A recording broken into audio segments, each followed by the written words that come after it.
महाभारत काल की बात है। एक बार कृष्ण और बलराम किसी जंगल से गुजर रहे थे।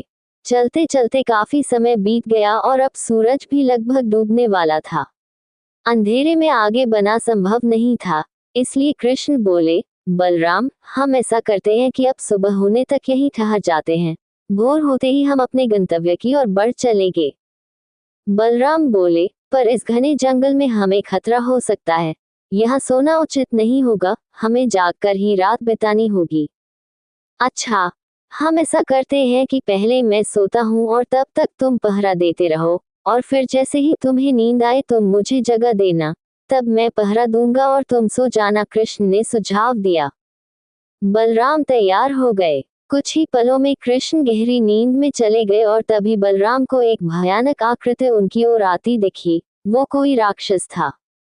राक्षस उन्हें देखते ही जोर से चीखा और बलराम बुरी तरह डर गए।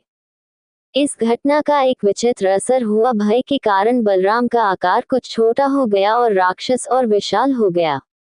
उसके बाद राक्षस एक बार और चीखा और पुनः बलराम डर कर कांप उठे। अब बलराम और भी सिकुड़ गए और राक्षस पहले से भी बड़ा हो गया।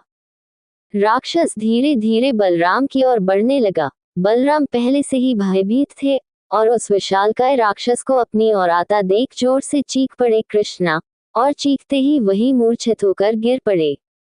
बलराम की आवाज सुनकर कृष्ण उठे। बलराम को वहां देख उन्होंने सोचा कि बलराम पहरा देते देते थक गए और सोने से पहले उन्हें आवाज दे दी। अब कृष्ण पहरा देने लगे। कुछ देर बाद वही राक्षस उनके सामने आया और जोर से चीखा। कृष्ण जरा भी घबराए नहीं और बोले, बताओ तुम इस तरह चीख क्यों रहे हो, क्या चाहिए तुम्हें? इस बार भी कुछ विचित्र घटा। कृष्ण के साहस के कारण उनका आकार कुछ बढ़ गया और राक्षस का आकार कुछ घट गया। राक्षस को पहली बार कोई ऐसा मिला था जो उससे डर नहीं रहा था। घबराहट में वह पुनः कृष्ण पर जोर से चीखा। इस बार भी कृष्ण नहीं डरे और उनका आकार और भी बड़ा हो गया, जबकि राक्षस पहले से भी छोटा हो गया। एक आखिरी प्रयास में राक्षस पूरी ताकत से चीखा, पर कृष्ण मुस्कुरा उठे और फिर से बोले, बताओ तो क्या चाहिए तुम्हें? फिर क्या था, राक्षस सिकुड़कर बिल्कुल छोटा हो गया और कृष्ण ने उसे हथेली में लेकर अपनी धोती में बांध लिया और फिर कमर में खोंस कर रख लिया। कुछ ही देर में सुबह हो गई। कृष्ण ने बलराम को उठाया और आगे बढ़ने के लिए कहा। वे धीरे धीरे आगे बढ़ने लगे। तभी बलराम उत्तेजित होते हुए बोले, पता है कल रात में क्या हुआ था? एक भयानक राक्षस हमें मारने आया था। रुको रुको, बलराम को बीच में ही टोकते हुए कृष्ण ने अपनी धोती में बंधा राक्षस निकाला और बलराम को दिखाते हुए बोले, कहीं तुम इसकी बात तो नहीं कर रहे हो? हाँ, ये वही है, पर कल जब मैंने इसे देखा था तो ये बहुत बड़ा था। ये इतना छोटा कैसे हो गया?